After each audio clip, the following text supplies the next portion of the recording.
Hai pecinta misteri, jika kalian itu pengen banget bikin podcast, kalian bisa langsung aja download aplikasi Anchor yang tersedia di Play Store ataupun di App Store.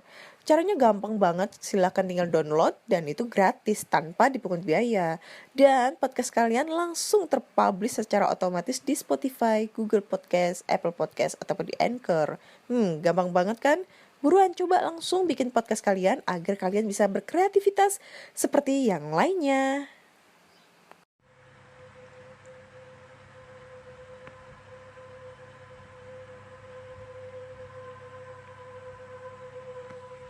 Hai semua, jumpa lagi dengan aku Ana di podcast kisah horor.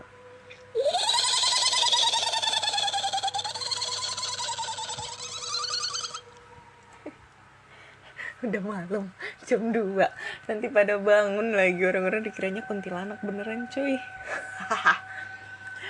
Oke, hari ini hari Jumat, tanggal 8 Mei 2020.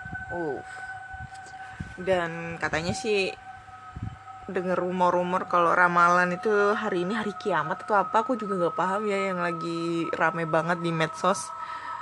Ya terkait itu semua ya kita mendoakan semoga semua yang ada di dunia ini, semua orang yang ada di sekitar kita tuh mendapatkan kesehatan, mendapatkan selamat, dilindungi sama yang di atas. Amin amin ya robbal alamin. Ini hari keberapa ya puasa ya? Kita memulai puasa dari tanggal berapa ya? 24 ya? 25, 26, 27, 28, 29, 30. 1, 2, 3, 4, 5, 6, 7, 8. 14 hari pas. Goblok banget coy. 14 hari, udah 2 minggu ya kita puasa. Ya udah ada yang mokel belum, udah ada yang batal belum, udah ada yang bolong belum puasanya. Kalau aku sudah bolong berapa kali ya? 3 kali. Biasa cewek. Oke, kali ini aku akan membacakan email berhantu lagi dari teman-teman semua yang sudah mengirimkan melalui podcastkisahhoror@gmail.com ataupun di DM Instagram podcast kisah horor dan DM Instagram Ana Olive.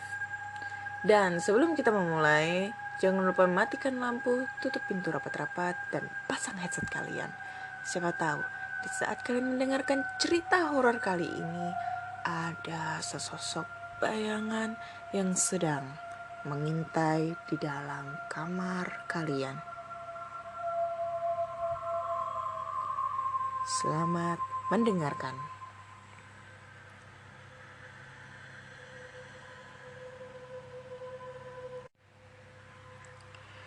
Oke, udah ada beberapa cerita yang udah masuk dan aku akan memulai membacakannya. Sebelum itu aku mau minum dulu dari teh pucuk. Teh pucuk. Podcast kali ini disponsori oleh teh pucuk yang aku beli sendiri di warung-warung terdekat. Ya, orang masih berapa pendengar? Masih ada sekitar 50-an pendengar, mau dapat sponsor lagi. Mustahil.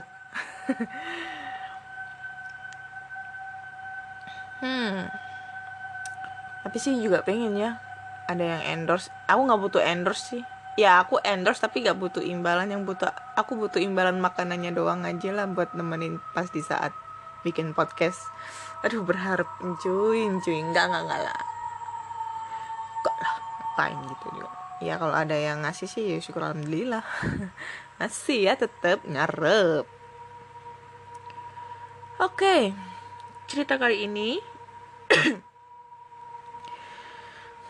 dimulai dari seorang mahasiswa. Ini adalah kisahku dan teman-temanku saat kami masih menjadi mahasiswa sekitar tahun 2012 silam. 2012 aku juga udah mahasiswa ya. Kita seangkatan bro. Dikarenakan kami adalah anak rantau yang datang dari daerah untuk menuntut ilmu di kota P.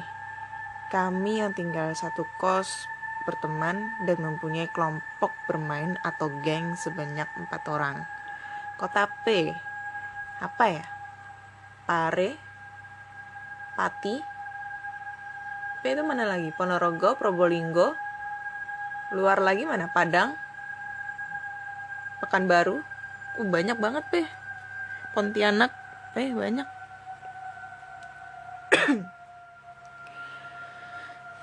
Selain berteman dengan sesama anak kos kami pun juga berteman dengan tetangga di sana. Kami berteman dengan warga di sana yang namanya Sari.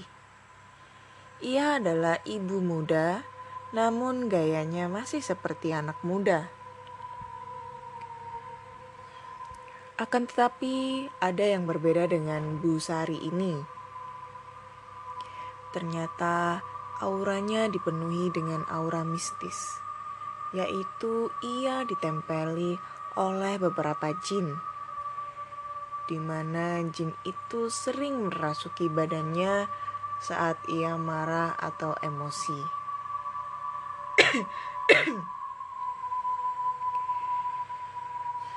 Namun kami dapat berteman baik karena kami sering mengobrol dan bercanda. Karena sudah akrab, ia seringkali meminta kami berempat untuk tidur menemani ia di rumah di malam hari saat suaminya bertugas. Awalnya kami tidak merasa keberatan dan enjoy, namun lama-kelamaan kami merasa enggan karena terlalu sering diajak untuk bermalam. Terlebih kami mengetahui bahwa ia sering kesurupan, dan pastinya kami yakin di rumahnya banyak hantu.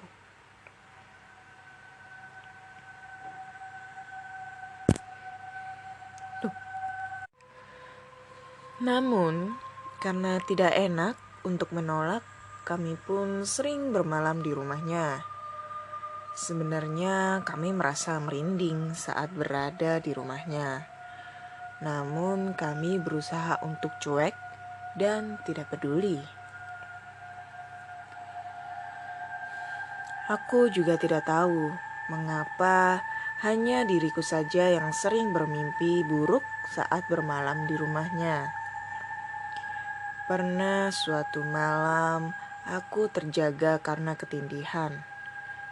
Pada saat setengah sadar, saya melihat sesosok mirip laki-laki, namun tampak seperti bayangan hitam berdiri di pojok depan pintu menuju kamar mandi.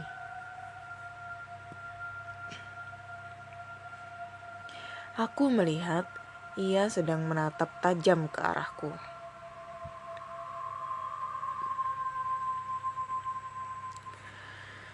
Aduh, tarik nafas dulu guys. Aku yang merasa takut berteriak sekuat tenaga sehingga membangunkan teman-temanku yang sedang tidur. Setelah aku mencoba menenangkan diri, akhirnya kami kembali tidur. Gangguan itu tidak hanya ku alami saat kami tidur di rumahnya. Bahkan saat kami pulang kampung ke rumah masing-masing saat liburan semester, kami semua mengalami hal yang aneh secara bersamaan, di mana kami berempat sering bermimpi seram tentang Bu Sari tersebut. Dalam mimpiku, aku sering melihat kembali Bu Sari sedang kerasukan. Dalam mimpi tersebut, ia terlihat sangat seram dan menakutkan. Dan itu terjadi berkali-kali di hari yang berbeda.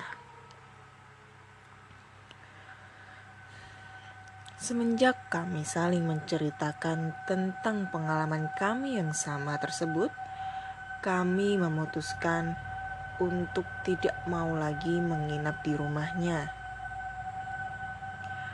Awalnya ia sangat marah karena kami semua sepakat untuk menolak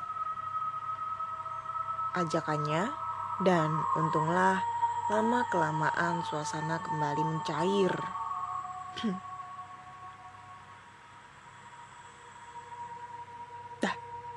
Udah ceritanya.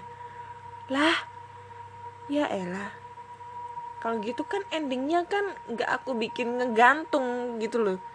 Ya maaf ya. Nggak tahu kalau ceritanya udah. Gila, soalnya aku nggak scroll sampai bawah, jadi nggak ngerti. Oke, terima kasih untuk ceritanya Mbak mahasiswa, Mbak mahasiswi. Untuk ceritanya tentang pengalamannya ia berteman dengan tetangga kosnya yang bernama Ibu Sari, yang konon katanya sering kesurupan, dan ia bersama teman-temannya selalu diganggu oleh makhluk halus tersebut, memimpikan Ibu Sari sedang kesurupan. Ya, lumayan sih ceritanya. Apalagi aku bacanya di endingnya agak ngegantung ya. Aduh, kurang greget. Aduh. Rasa bersalah kayak gini tuh. Oke, nggak apa-apa ya. Jadi menurut kalian cerita ini serem nggak? Kalau kalian punya cerita lebih serem lagi, kalian bisa kirim aja ceritanya di podcastkisahhoror@gmail.com. Bisa berupa ketikan ataupun berupa voice recorder. Nanti pasti aku cantumin di Spotify ataupun di YouTube. Begitu. Oke.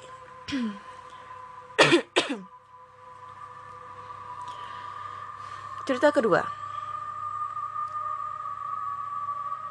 Langsung aja ceritanya. Jadi, aku ini gak punya rumah tetap alias kontrak mulu. Oh iya, sebelumnya aku mau perkenalan dulu karena namaku adalah Adi. Dan kejadian ini pas aku masih kelas 2 SMK. Nah, di setiap kontrakan aku tuh selalu ada kejadian horornya. Seenggaknya sesekali deh, pasti ada. Tapi abang sama nyokap aku kagak ada yang ngalamin. By the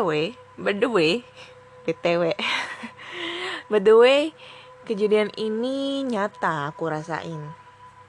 Kalau menurut kalian gak nyeremin, ya maafin, karena kadar keseraman orang itu berbeda-beda. Betul itu. Seperti cerita pertama, kurang greget sih. Langsung aja ya kak. Jadi kejadiannya terjadi pas aku masih kelas 2 SMK, sekitar tahun 2012.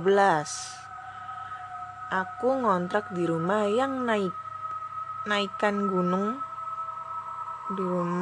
Dikontrakan di rumah yang naikan gunung. Maksudnya, yang rumahnya itu dekat gunung mungkin ya. Dekat gunung, dekat sekolahku. Udah itu aja deh. Bersama nyokapku. Wah, gak enak kok nyokap. Bersama mamahku. Kami tinggal berdua di sana. Abangku lagi nempuh pendidikan di luar pulau. Pas pertama kali pindah tuh aku ngerasa adem ayem aja. Karena emang itu kontrakan baru dibangun. Bentuknya L dan kontrakanku pas di ujung L-nya. Harganya lumayan. Dengan budget 1,5 juta dapat spring bed, lemari 3 pintu yang di tengahnya ada cermin setengah badan, dan kamar mandi dalam tentunya. Jadi bentuknya kayak ini ya kontrakannya ya, kayak model kos-kosan berkeluarga itu loh. Seperti itu. Tapi kan kalau kos-kosan berkeluarga yang budget 1,5 juta tuh udah lumayan gede lah sebulan.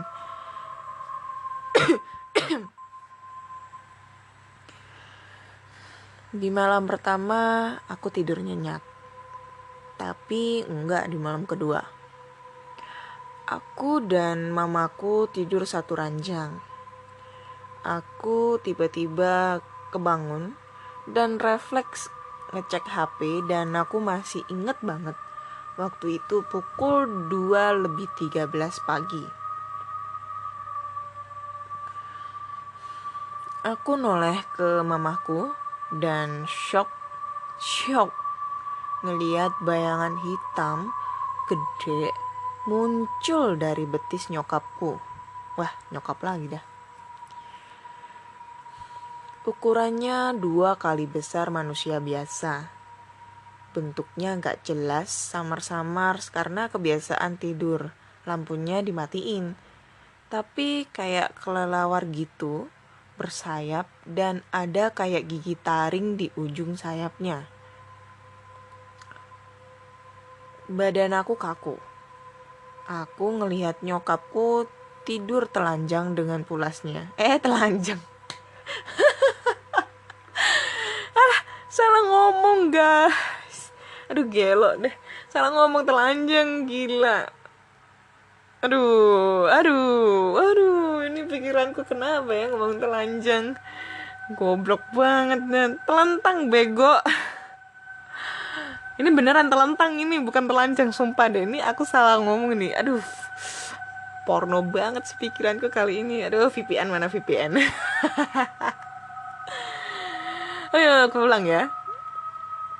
Aku lihat nyokapku tidur telentang dengan pulasnya. Nah, ini baru bener telentang, bukan telanjang. Bego lah.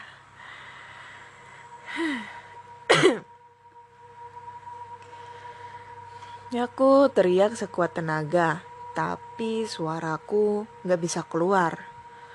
Lalu si makhluk itu ngelihat ke arahku dan ngelihat mata warna merah menyala kayak lampu belakang motor atau mobil gitu, 2 biji, dan mukanya yang sama sekali gak terdeteksi sama aku. Gak sampai hitungan sedetik, makhluk itu tepat berada di hadapanku dan jaraknya antar muka kami gak sampai 5 cm. Mata aku gak tahu kenapa ketutup sebelah dan cuma mata kanan aku yang kebuka dan ngelihat mata makhluk itu yang gede banget. Aku bisa jelasin detailnya gimana, pokoknya serasa kayak aku bakal mati ketakutan, yang bener-bener akan kematian. Aku ngehindarin tatapan sama tuh makhluk, tapi mukanya terlalu besar sampai gak bisa ngeliatin dia. Aku ngeliat dia ngelebarin sayapnya gitu, terus kayak ngebisikin sesuatu ke telingaku.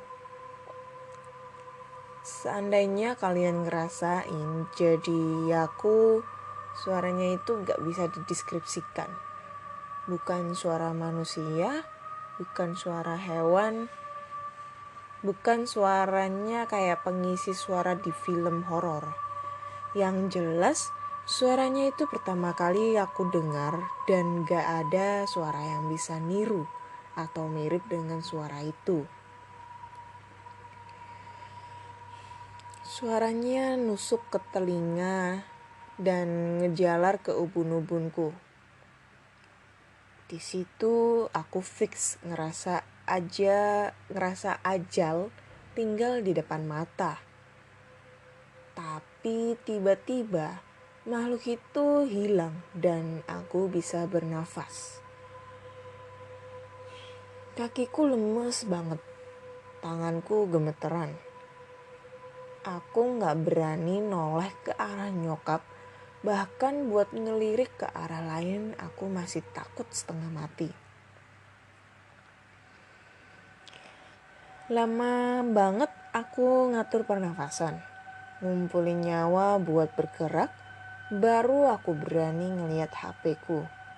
Dan pukul 2:15.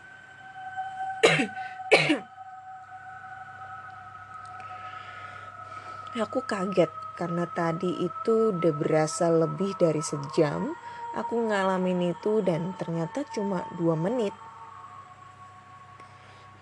Pas aku bangun duduk, karena aku keringat dingin, aku lebih kaget lagi. Karena kasur yang aku tidurin ini tenggelam.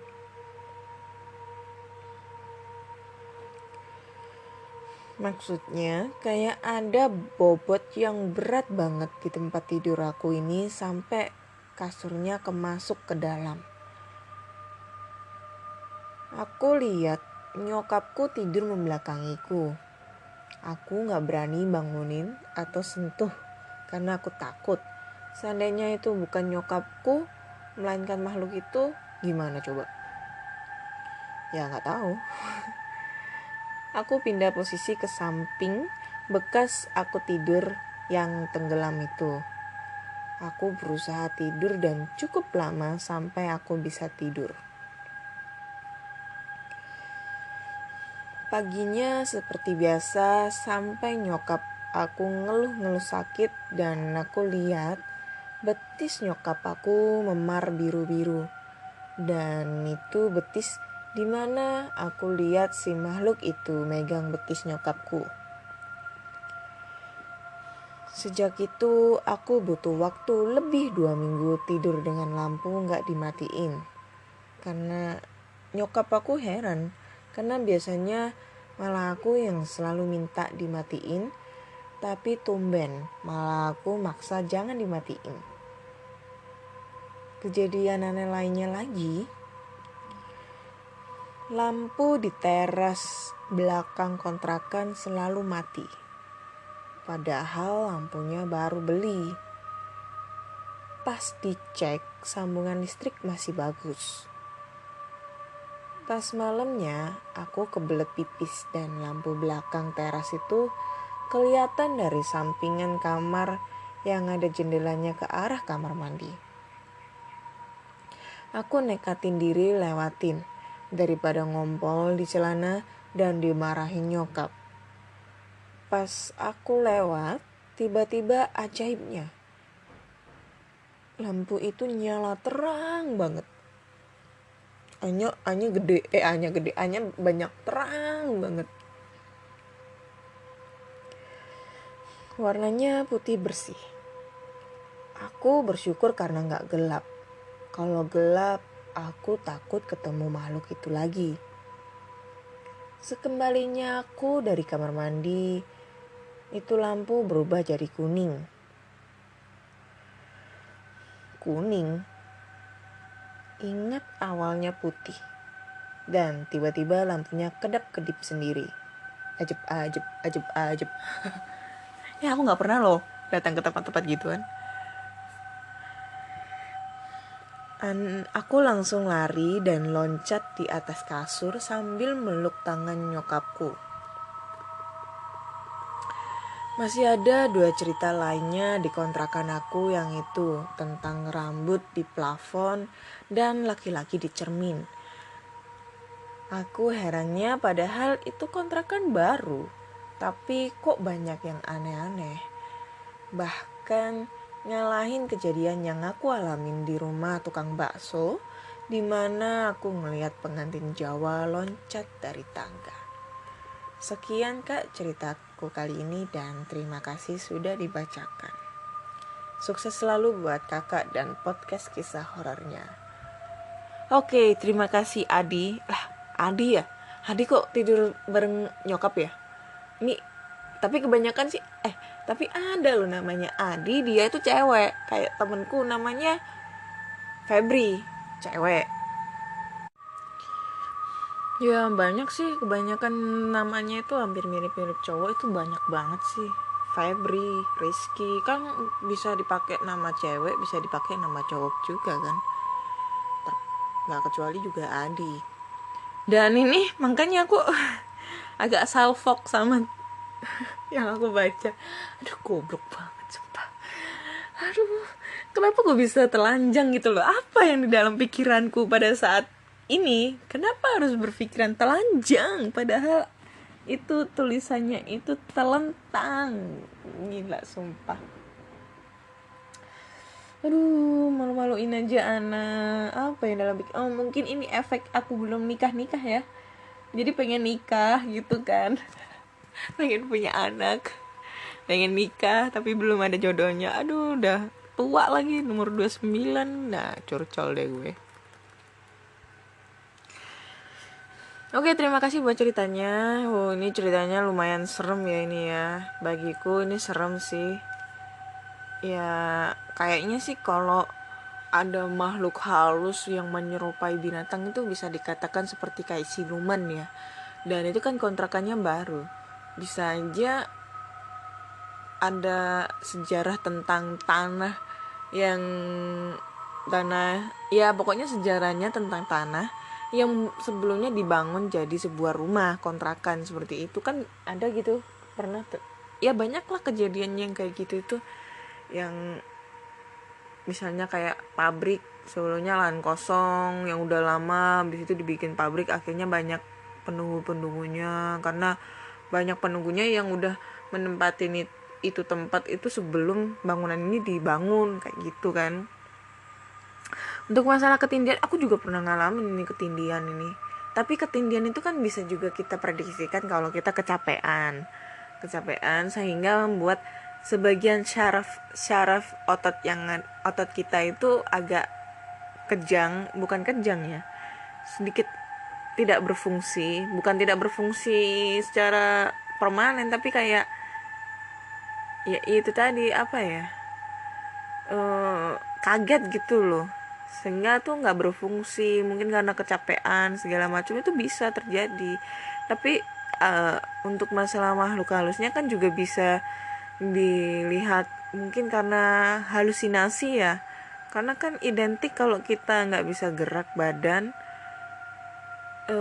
halusinasi kita itu kayak ya ketindihan akhirnya kan tersuges membentuk suatu sosok yang menurut kita itu yang sangat menyeramkan gitu loh. Makanya dulu kan aku pernah ketindihan dan aku sugesnya itu yang menindih badanku tuh Mbak Kuntil itu. Mbak Kuntil duduk di dadaku gitu kan. Bukan duduk sih dia, tepatnya berdiri di dadaku gitu. Nggak nunjuk muka ke muka, nggak. Aduh, sakit banget ya. Itu sih. Oke, lanjut ke cerita ketiga, cerita terakhir. Ini datang dari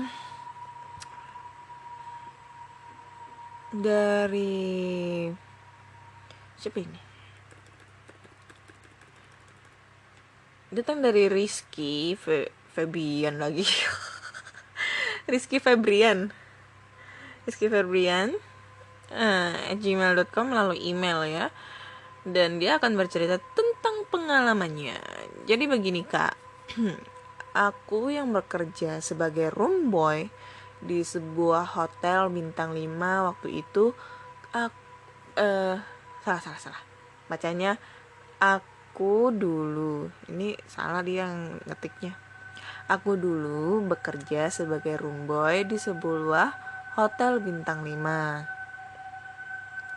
Waktu itu aku kebagian shift malam dan tugas bersihin kamar di lantai 17.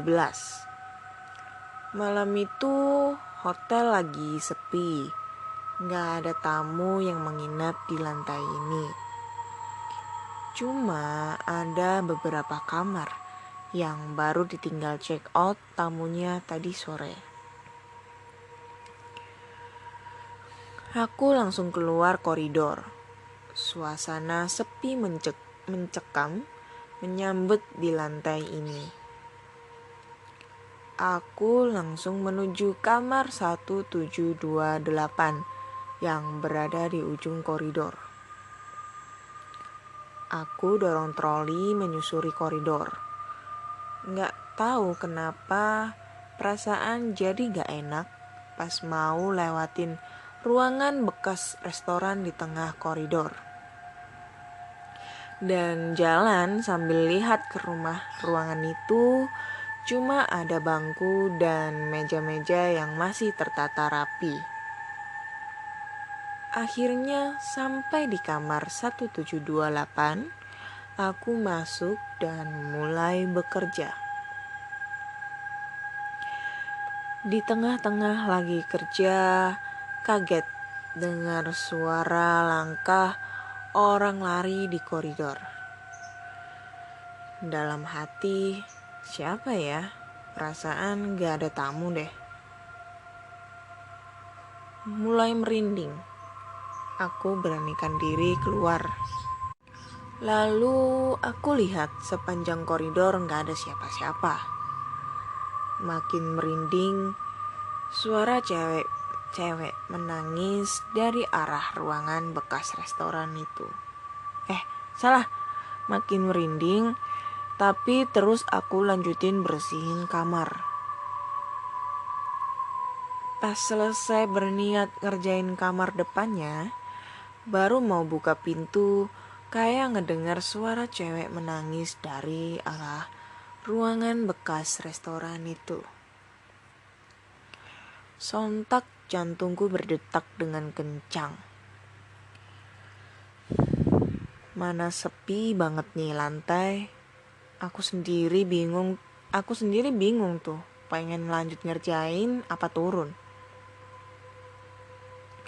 Kalau turun, masalahnya lift berada di ujung koridor barat. Mau gak mau harus lewatin ruangan itu. Karena perasaan sudah gak enak, aku berniat turun. Dorong troli menuju lift. Ketika sampai di ruangan itu, gak tahu kenapa troli jadi berat banget.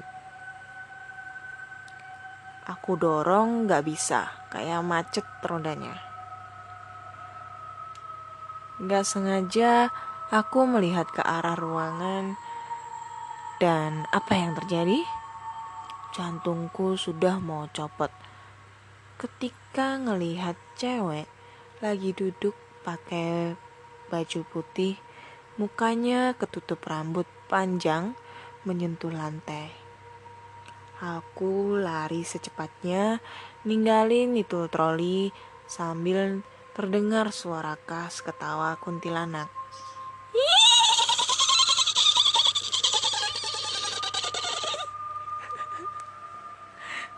Dengan tergesa-gesa, aku sambil pencet-pencet tombol lift.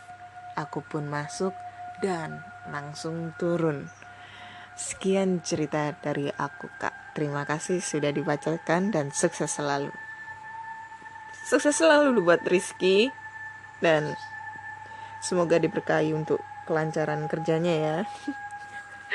Aku tuh kenapa ya kalau setiap ketawa niruin kuntilanak itu ketawa sendiri cuy, sumpah ketawa, berasa kayak suara gue itu kayak kuda lagi ngikik gitu loh. Kuda lagi ketawa. Aduh.